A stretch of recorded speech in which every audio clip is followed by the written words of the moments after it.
Dengan nada tinggi dan penuh gengsi, Cinta, seorang janda cantik yang kaya raya menatap tajam pemuda di depannya.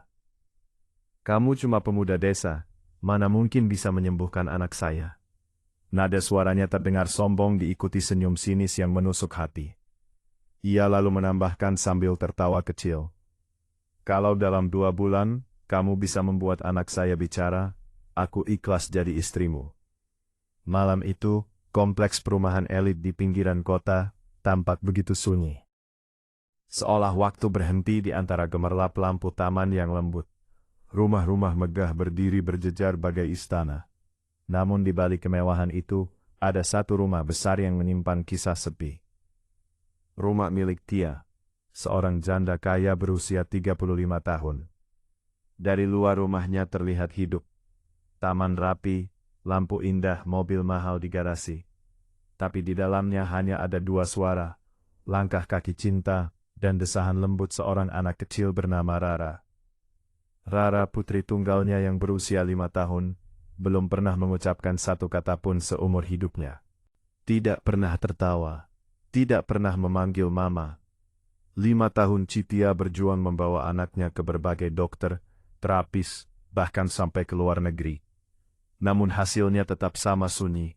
Malam itu, Cinta duduk di ruang tamu megahnya, memandangi Rara yang sedang bermain boneka di lantai marmer dingin.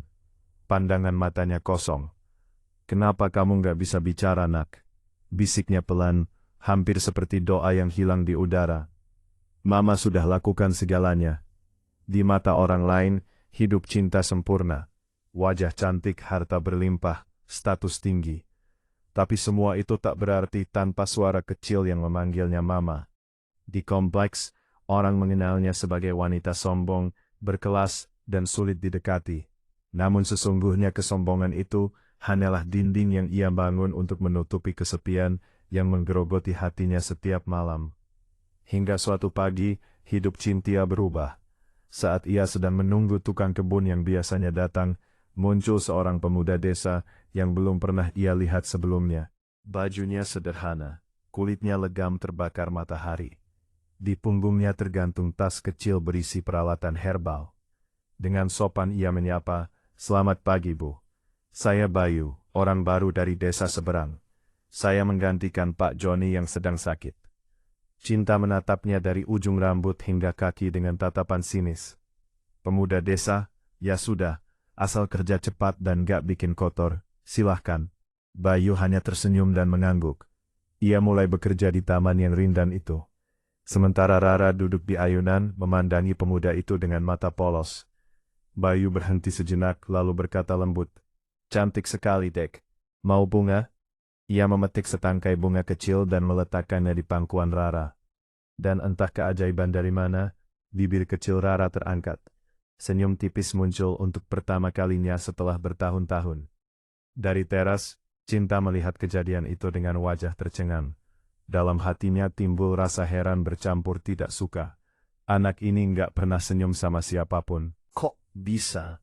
Karena tukang taman desa itu. Gumamnya pelan. Ia tak tahu senyum kecil itu adalah tanda bahwa takdir baru sedang mengetuk pintu hidup mereka. Keesokan paginya matahari menembus sela pepohonan, menyinari taman yang kini tampak lebih hidup dari biasanya. Bayu datang lebih awal, membawa pot-pot kecil berisi tanaman obat dan bunga hias. Cinta keluar dari rumah mengenakan gaun putih sederhana, anggun tapi tetap berwibawa. "Pagi, Bu," sapa Bayu sambil sedikit menunduk. Cinta hanya mengangguk dingin. "Kamu rajin juga ya, padahal baru kerja beberapa hari." Bayu menjawab tenang, "Kalau pekerjaan dilakukan dengan niat baik, hasilnya pun akan baik, Bu." Cinta terdiam sesaat. Ada ketenangan dalam cara bicaranya. Tak terburu tapi penuh keyakinan. Namun gengsinya menahan untuk menanggapinya dengan hangat. "Banyak bicara juga kamu," ujarnya sinis. Bayu tersenyum tipis. "Maaf, Bu. Saya cuma ingin taman ini bukan cuma indah dipandang, tapi juga menenangkan hati." Cinta mendengus pelan berbalik hendak masuk ke rumah. Namun langkahnya terhenti. Dari arah taman terdengar suara kecil, suara tawa. Ia menoleh cepat. "Rara, Anak yang 5 tahun tidak pernah tertawa kini tersenyum lebar sambil memegang bunga yang diberikan Bayu kemarin. Cinta tertegun, matanya bergetar, air mata hampir pecah. "Rara," panggilnya lirih. Anak itu memandang ibunya dan menunjuk Bayu, seolah ingin mengatakan sesuatu. Tapi suaranya tetap hilang. Bilang pada Bayu, Cinta mendekat dengan langkah gemetar. Kamu bikin dia tertawa," tanyanya pada Bayu dengan nada tak percaya. Bayu menatap Rara lembut, lalu berkata pelan, "Saya cuman bicara dari hati ke hati, Bu. Anak ini bukan gak bisa bicara, mungkin dia hanya kehilangan alasan untuk berbicara." Ucapan itu membuat terdiam, lalu matanya menajam. "Kamu mau bilang aku ibu yang gagal?" Suaranya meninggi, menyimpan amarah dan luka. Bayu cepat menggeleng. "Tidak, Bu, saya cuman percaya. Kadang anak gak butuh obat." Cinta memalingkan wajah, menahan perasaan yang campur aduk antara marah, malu, dan tersentuh. "Sudahlah, jangan ajari saya soal anak saya. Kamu cuma orang kampung." Bayu menunduk hormat, tidak membalas. "Maaf, Bu, saya tidak bermaksud menggurui." Ia lalu kembali bekerja membenahi bunga-bunga yang mekar di bawah sinar pagi. Cinta berjalan masuk dengan langkah cepat, namun di hatinya ada sesuatu yang mengguncang rasa penasaran. Malam itu, Cinta duduk di tepi ranjang, sambil menatap wajah kecil Rara yang sudah terlelap. Senyum tipis masih menggantung di bibir anak itu. Sesuatu yang jarang sekali ia lihat. Cinta membelai rambut lembut putrinya, lalu berbisik pelan. "Kenapa kamu bisa tersenyum hari ini, Nak? Apa karena pemuda desa itu?" Nada suaranya nyaris tak terdengar. Ada perasaan aneh yang tumbuh di hatinya. Rasa penasaran yang menembus lapisan gengsi yang selama ini ia pertahankan. Mengapa Rara, anak yang tak pernah bereaksi pada siapapun, bisa tersentuh hanya dengan kehadirannya? Sementara itu, jauh di pinggiran desa, di sebuah rumah kontrakan kecil, Bayu duduk menatap langit malam yang bertabur bintang. "Ya Allah," ucapnya lirih, "kalau memang aku ditakdirkan untuk menolong anak itu, tunjukilah jalanku." Ia tidak tahu malam itu menjadi awal dari ujian besar. Ujian yang akan menguji bukan hanya kesabarannya, tapi juga harga dirinya sebagai manusia yang kerap diremehkan. Keesokan harinya, matahari bersinar terik di kompleks perumahan mewah. Bayu datang seperti biasa membawa kantong kecil berisi ramuan herbal dan sebotol air yang telah ia doakan. Ia berniat mencoba terapi sederhana agar Rara mulai merespon suara di sekitarnya. Namun kali ini, Cinta sudah menunggunya di teras. Wajahnya dingin, bibirnya melengkung sinis. "Bayu ya," katanya dengan nada tajam. "Saya dengar kamu ini dukun kampung yang suka ngaku-ngaku bisa nyembuhin orang." "Saya bukan dukun, Bu. Saya hanya belajar sedikit tentang pengobatan alami. Semua kesembuhan tetap datang dari Tuhan." Cinta tertawa kecil.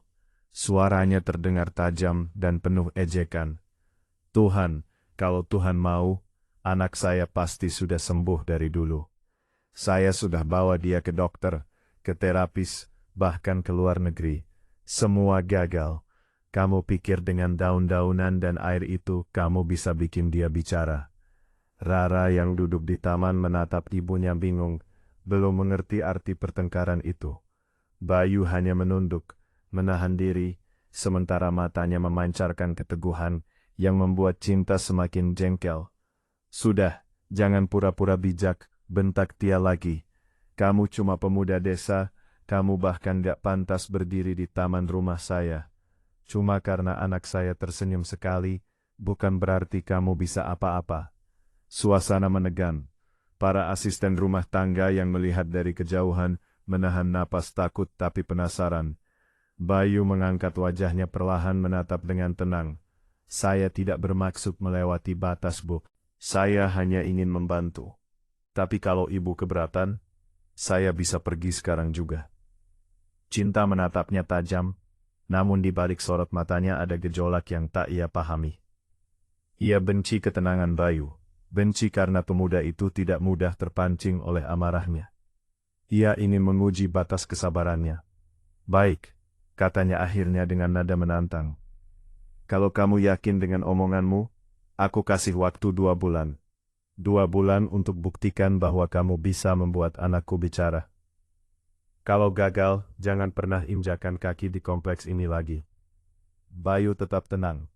Dan kalau saya berhasil? Tanyanya pelan. Apa yang akan ibu lakukan? Cinta tersenyum sinis, menegakkan dagu dengan sombong. Kalau kamu bisa nyembuhin anak saya dalam 2 bulan, saya ikhlas jadi istri kamu. Tapi itu mustahil. Kamu cuma pemuda desa. Mana mungkin bisa menyembuhkan sesuatu yang dokter pun gak sanggup. Suara Cinta bergema di halaman rumah. Para pekerja menatap dengan mata lebar, tapi Bayu hanya menunduk sebentar, lalu tersenyum lembut. Tidak tertarik dengan janji seperti itu, Bu. Saya hanya ingin berusaha, tapi ada satu hal yang saya minta. Cinta mengerutkan kening. Apa itu? Hargailah orang lain sekecil apapun mereka. Karena kadang keajaiban datang dari tempat yang paling ibu remehkan. Cinta terdiam. Kata-kata itu seperti menampar hatinya. Tapi ia terlalu angkuh untuk mengakuinya. Baiklah, katanya dingin. Buktikan kalau kamu bukan cuma omong besar. Bayu mengangguk dan mulai bekerja di taman. Cinta berbalik masuk ke rumahnya, tapi langkahnya terasa berat. Di dalam dadanya ada sesuatu yang berubah. Rasa marah, penasaran, dan takut yang bercampur jadi satu. Ia tidak tahu. 2 bulan ke depan akan menjadi perjalanan yang menguji bukan hanya keyakinan Bayu, tapi juga kesombongan dirinya sendiri. Sejak hari itu, suasana di rumah besar itu berubah. Setiap pagi, Bayu datang dengan langkah tenang membawa ramuan herbal, air doa, dan ketulusan di dadanya. Cinta tetap menyambutnya dengan tatapan dingin, seolah ingin membuktikan bahwa ia tetap di atas. 2 bulan, ujar Cinta suatu pagi sambil melihat jam tangannya. Kau cuma punya 2 bulan untuk buktikan kata-katamu, bukan omong kosong. Bayu tersenyum tenang. Saya tidak mengejar waktu, Bu. Saya hanya berusaha dengan doa. Cinta tertawa kecil sinis. Doa? Kamu pikir doa bisa menggantikan terapi medis dan teknologi? Dunia ini nggak sesederhana itu, Bayu. Saya tahu, Bu. Jawab Bayu lembut. Tapi kadang yang sederhana justru lebih menyentuh hati manusia. Cinta terdiam sesaat lalu mendengus. Kita lihat nanti. Jangan harap aku percaya hanya karena kau pandai bicara. Bayu memulai terapinya dengan sederhana. Ia mengajak Rara duduk di bawah pohon Kamboja yang rindang. Menyiapkan semangkuk air putih yang telah ia doakan. Lalu meneteskan sedikit di bibir Rara. Air ini bukan sihir, Dek, katanya lembut. Ini cuma doa dari hati yang tulus. Coba dengarkan suara burung itu. Seekor burung kecil berkicau di dahan. Suara itu lembut dan indah. Bayu tersenyum menatapnya penuh harap. Suara itu indah kan? Coba rasakan di dadamu dan ucapkan dalam hatimu. Burung kecil di sangkar bergetar pelan, seolah ikut menatap ke arah Rara yang kini duduk di kursi taman. Bayu berdiri di hadapannya. Wajahnya lembut, sabar, dan penuh harap. Untuk sesaat, dunia di sekitar mereka seakan berhenti. Rara menatap pemuda itu lama, lalu mengangguk pelan. Tak ada suara keluar dari bibirnya, tapi gerakannya mulai berubah. Seolah ada sesuatu yang ingin ia ucapkan. Dari balik jendela kaca besar, Citia memperhatikan dengan ekspresi yang sulit dijelaskan, antara kagum, bingung, dan tak percaya. Anak itu diam, tapi pemuda itu seperti berbicara langsung pada jiwanya. Gumamnya pelan, kemudian mendengus. Buang waktu. Hari demi hari berlalu, namun Bayu tak pernah absen. Setiap pagi ia datang membawa ramuan dari akar dan bunga. Kadang sore hari ia datang hanya untuk menemani Rara berjalan di taman. Ia berbicara dengan sabar, mengajari anak itu menyebut nama-nama benda, huruf, dan warna. Sementara Citia hanya bisa memperhatikan dari kejauhan, antara kesal dan heran. Kenapa dia tak menyerah juga? Bisiknya pelan. Aku sudah hina dia berkali-kali, tapi dia tetap datang dengan wajah tenang itu. Malam itu, Cinta nyaris terjatuh dari kursinya ketika mendengar suara samar. Ia menatap Rara yang sedang tertidur. "Rara, apa kamu barusan bicara?" Rara membuka mata sebentar, tersenyum, lalu kembali terlelap. Tak ada suara lagi. Cinta memegang tangan putrinya erat-erat.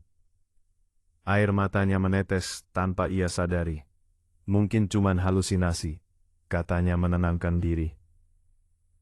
Keesokan paginya dari balkon rumah, memperhatikan Bayu yang sedang mencampur ramuan di taman.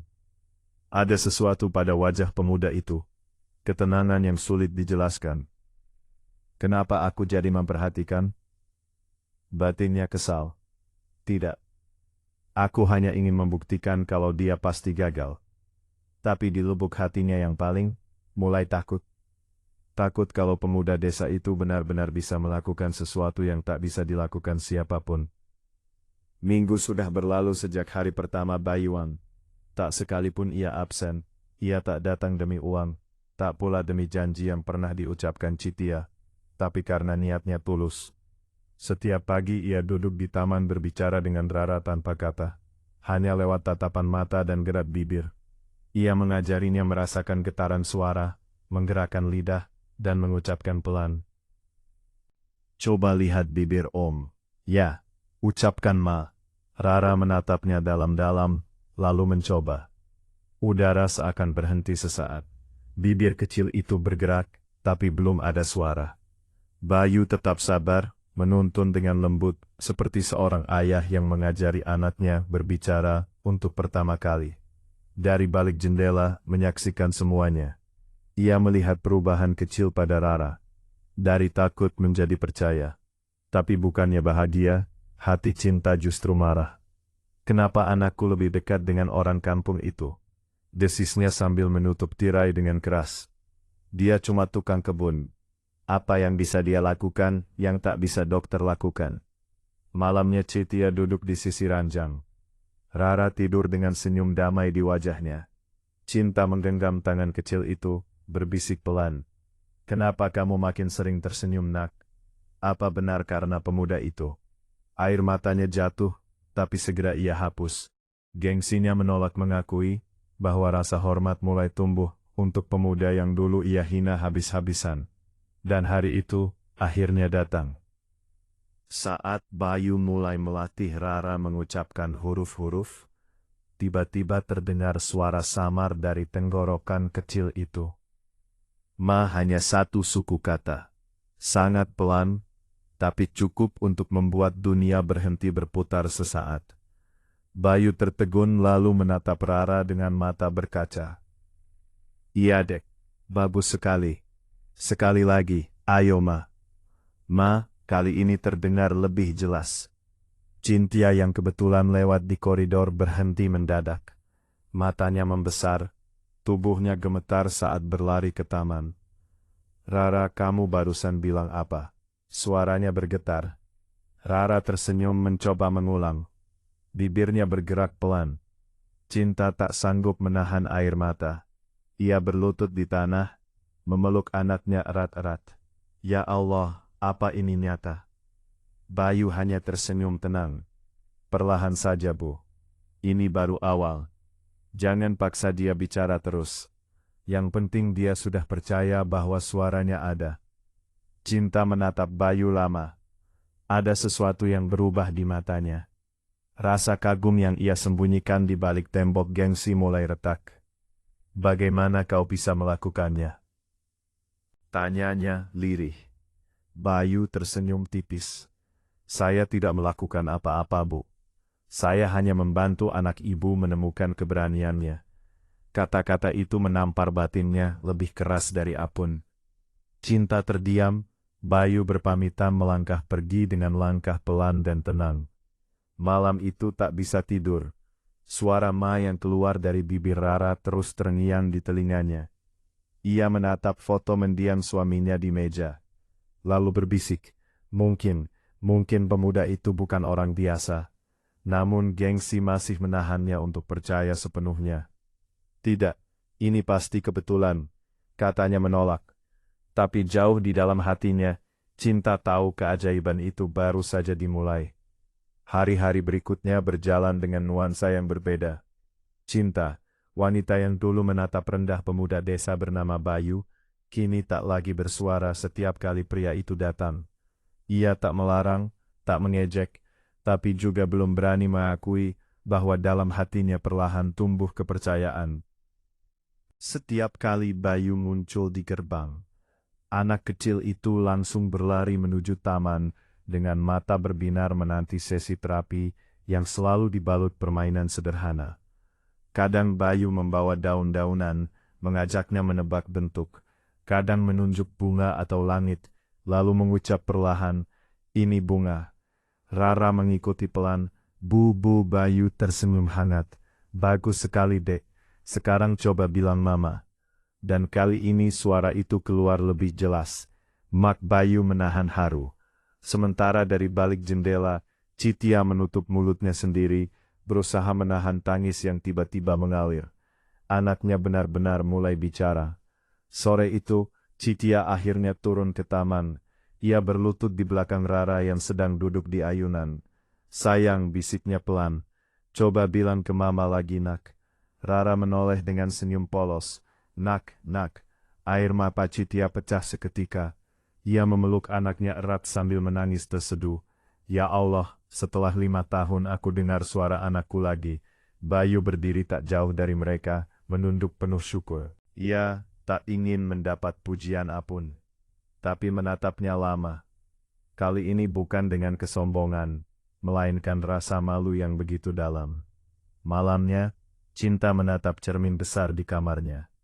Wajah cantik yang dulu ia banggakan kini tampak lesu, seolah kehilangan cahaya keangkuhan.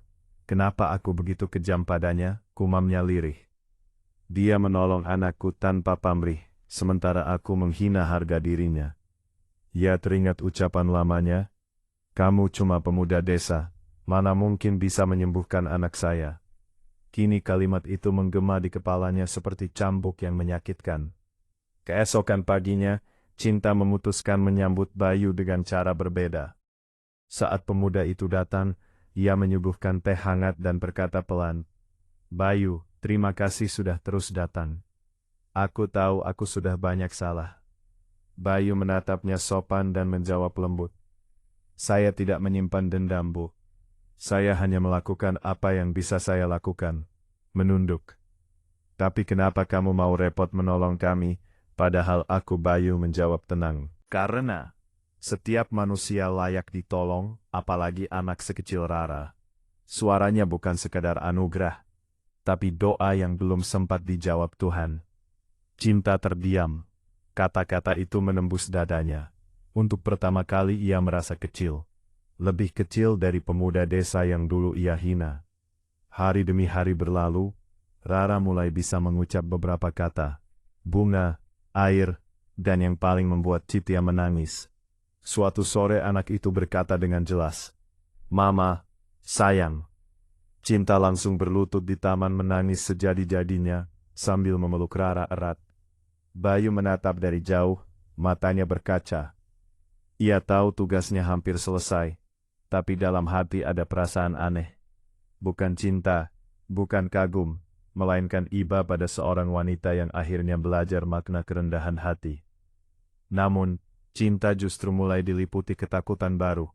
Takut kehilangan Bayu, takut pemuda itu pergi, sebelum ia sempat meminta maaf dengan sepenuh hati.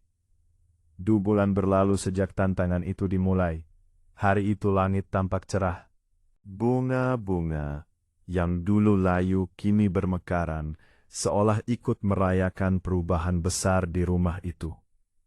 Bayu datang dengan senyum tenang membawa sekeranjang buah dan ramuan herbal. Rara sudah menunggu di ayunan dengan wajah ceria. Cinta memperhatikan dari teras, kali ini dengan tatapan hangat dan penuh hormat. Bayu duduk di depan Rara tersenyum lembut. "Dek Rara, hari ini kita coba sesuatu yang baru ya." Rara mengangguk riang. "Kalau kamu bisa bilang dengan jelas, nanti Om belikan permen banyak." Cinta tersenyum kecil. Bayu terlihat seperti ayah bagi Rara. Sabar, lembut, penuh kasih. Bayu mulai perlahan mengucap kata sederhana. Mama. Rara menirukan. Mak bagus sekali, kata Bayu lembut. Sekarang coba bilang mama sayang. Rara menatap ibunya, lalu dengan semangat berkata, Mama sayang. Suara kecil itu begitu jernih. Cinta terdiam. Matanya melebar, air matanya langsung mengalir deras. Rara, kamu barusan bilang apa nak? Suaranya bergetar. Rara turun dari ayunan. Berjalan mendekati ibunya dan memeluk erat. Mama sayang. Ulangnya pelan, tapi jelas. Cinta langsung jatuh berlutut. Menangis sejadi-jadinya sambil memeluk Rara erat di taman itu. Para pekerja rumah yang melihat dari kejauhan ikut meneteskan air mata. Selama 5 tahun, rumah itu sunyi tanpa suara Rara. Dan kini, suara kecil itu kembali menggema. Membawa haru, membawa keajaiban.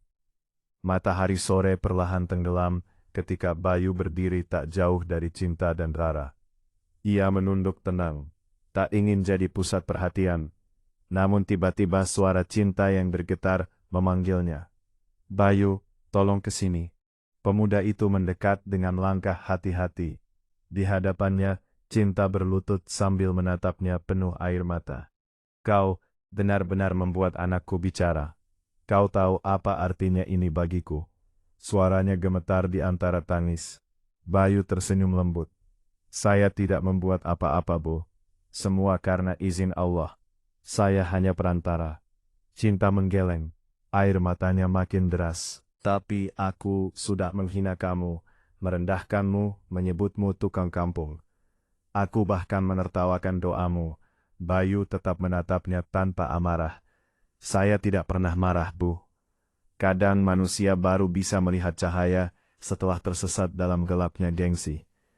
Kata-kata itu menembus hati, Cinta membuatnya tak kuasa menahan isak. Ia menunduk menggenggam tangan Bayu dengan gemetar. Aku siap menepati janjiku. Kalau kau mau aku ikhlas jadi istrimu. Aku sadar aku salah besar. Bayu hanya diam lama, lalu melepaskan genggamannya perlahan. Saya tidak butuh itu, Bu Cinta. Saya hanya ingin Rara tumbuh bahagia dan ibu belajar menghargai orang lain. Cinta tertegun kata-kata itu, bagai petir yang menyambar nurani. Ia menatap Bayu. Matanya berkaca di antara rasa malu, kagum, dan penyesalan yang dalam. Hari itu menjadi hari yang tak terlupakan bagi seluruh penghuni kompleks. Suara Rara yang memanggil Mama menggema seperti keajaiban. Warga mulai membicarakan Bayu, pemuda desa yang sederhana, tapi berhati mulia. Namun bagi Cia, peristiwa itu bukan sekadar penyembuhan. Itu adalah pelajaran terbesar dalam hidupnya. Bahwa kesombongan hanya menutup hati dari kebaikan yang datang tanpa pamrih. Malam itu Cinta berdiri di balkon rumah menatap bintang. Bayu, gumamnya lirih. Aku tidak tahu siapa sebenarnya kamu. Tapi lewat kamu, Tuhan mengajariku arti rendah hati. Suasana rumah mewah itu kini berubah. Tak ada tawa, tak ada musik. Hanya hembusan angin yang menyentuh tirai di kamar luasnya. Cinta duduk di tepi ranjang menatap foto dirinya. Bersama Rara, sudah seminggu sejak Bayu berhasil membuat Rara berbicara. Tapi sejak hari itu, pemuda itu tak pernah datang lagi. Ia sudah mencoba menghubunginya, namun nomornya tak aktif. Saat menanyakan pada warga desa, jawabannya hanya sapu. Bayu orangnya gak suka disanjung, Bu. Kalau tugasnya sudah selesai, dia pergi. Cinta menunduk. Hatiannya terasa diremas penyesalan. Ia teringat jelas saat pernah menghina Bayu di depan banyak orang. Kamu cuma pemuda desa. Mana mungkin bisa menyembuhkan anakku? Kini kalimat itu terus menggema di kepalanya. Menyesakkan dada setiap kali ia mengingatnya. Sementara itu, Rara tumbuh makin ceria. Setiap pagi ia berlari ke taman menunggu Bayu dengan harapan polos. Mama, Om Bayu mana? Aku mau kasih gambar buat Om Bayu. Menatap anaknya dengan mata berkaca. Om Bayu lagi pergi sayang. Mungkin nanti kalau Tuhan izinkan dia datang lagi. Anak kecil itu tersenyum, lalu menengadah berdoa dengan lembut. Ya Allah, kasih tahu Om Bayu. Cinta menunduk, air matanya kembali jatuh. Kata-kata anak kecil itu terasa seperti cambuk bagi hatinya yang dulu sombong. Malam berikutnya, Cinta memberanikan diri datang ke rumah tua di pinggiran desa. Tempat Bayu dulu tinggal, tapi rumah itu kini kosong. Hanya ada daun-daun kering berserakan, dan aroma dupa yang samar tertinggal di udara. Di pintu kayu, ada selembar kertas tertempel. Tulisan tangan Bayu, "Terima kasih sudah percaya. Jangan cari saya, karena tugas saya sudah selesai. Rawatlah Rara dengan doa, bukan dengan harta, dan jagalah lisan, karena luka dari kata lebih dalam dari pedang." Cinta membaca tulisan itu berulang-ulang. Tangannya gemetar, air matanya menetes tanpa henti. Ia berlutut di depan pintu itu, menangis seperti anak kecil. "Bayu, aku salah. Aku benar-benar salah menilaimu." Tangisannya pecah di malam yang hening. Sejak malam itu hidup berubah total. Ia tak lagi sombong seperti dulu. Setiap hari ia datang ke rumah warga yang pernah ia pandang rendah, meminta maaf satu persatu. Ia membantu anak-anak belajar membaca, membagi makanan, dan ikut membersihkan musala kecil di ujung kompleks. Para tetangga terheran-heran melihat perubahan itu. "Ibu Cintia sekarang beda banget ya. Dulu sombongnya minta ampun," bisik mereka. Cinta hanya tersenyum mendengarnya. Ia tahu perubahan itu lahir dari luka yang dalam. Luka karena pernah meremehkan seseorang yang paling tulus padanya. Dan di setiap sujud malamnya, nama Bayu selalu disebut dalam doanya. Bukan sebagai cinta yang hilang, tapi sebagai cahaya yang pernah dikirim Tuhan untuk mengubah hatinya selamanya. Mentari sore perlahan tenggelam di balik bukit, menyisakan semburat jingga yang hangat di langit desa. Cinta duduk di teras rumahnya bersama Rara, menikmati udara yang tenang. Di pangkuannya, Rara tengah sibuk menggambar. Beberapa menit kemudian, anak kecil itu menyerahkan kertasnya dengan senyum polos. "Ini Om Bayu sama kita mah," katanya riang. Cinta menatap gambar itu. Sosok pria muda tersenyum di samping dua perempuan, satu kecil dan satu dewasa. Air matanya menetes tanpa bisa ditahan. "Terima kasih, Nak. Kalau suatu hari Om Bayu kembali, Mama ingin dia tahu kalau Mama sudah belajar menghargai orang lain," ucap Cinta pelan. Angin sore berhembus lembut membawa aroma tanah basah dan daun yang jatuh. Dalam hati, Cinta merasa seolah ada seseorang yang sedang menatapnya dari kejauhan dengan senyum damai dan penuh kasih. 2 bulan sudah berlalu sejak Cinta menerima surat terakhir dari Bayu. Hidupnya kini benar-benar berubah. Rumah yang dulu tertutup dan sunyi, kini sering dipenuhi tawa anak-anak desa. Ia tak lagi berdandan berlebihan, lebih sering memakai pakaian sederhana dan menghabiskan waktu bersama warga. Tapi di balik semua perubahan itu, Cinta masih menyimpan satu hal. Rasa rindu yang tak bisa ia padamkan. Rindu pada sosok pemuda desa yang telah mengubah hidupnya tanpa meminta balasan apapun. Suatu pagi, saat Cinta sedang menyapu halaman, seorang anak kecil datang sambil menuntun sepedanya. "Bu Cintia, ini ada surat dari desa seberang. Katanya buat ibu," ucapnya. Cinta mengerutkan kening heran. Ia menerima amplop itu dengan tangan bergetar. Di pojok amplop ada tulisan tangan yang sangat ia kenal. Tulisan milik Bayu. Jantungnya berdetak cepat. Ia berlari masuk ke rumah, duduk di meja ruang tamu, lalu membuka amplop itu perlahan. Di dalamnya, ia menemukan selembar kertas kekuningan dan sebuah kalung kecil dengan gantungan berbentuk daun yang dilapisi kaca bening. Cinta memandangi kalung itu lama, lalu mulai membaca isi surat dengan suara bergetar. "Untuk Ibu Cinta, jika surat ini sampai, artinya saya sudah pergi jauh. Jangan sedih, karena setiap langkah saya adalah doa untuk orang-orang yang pernah menghina saya. namun akhirnya mau belajar untuk berubah. Ibu, saya tidak pernah menyimpan dendam. Justru saya bersyukur pernah bertemu Ibu dan Rara. Lewat Ibu, saya belajar bahwa hati manusia bisa berubah. Seindah bunga yang dulu layu di taman rumah Ibu. Ketahuilah, kesembuhan Rara bukan karena saya, tapi karena doa Ibu yang tulus. Doa seorang ibu adalah mukjizat terbesar di dunia.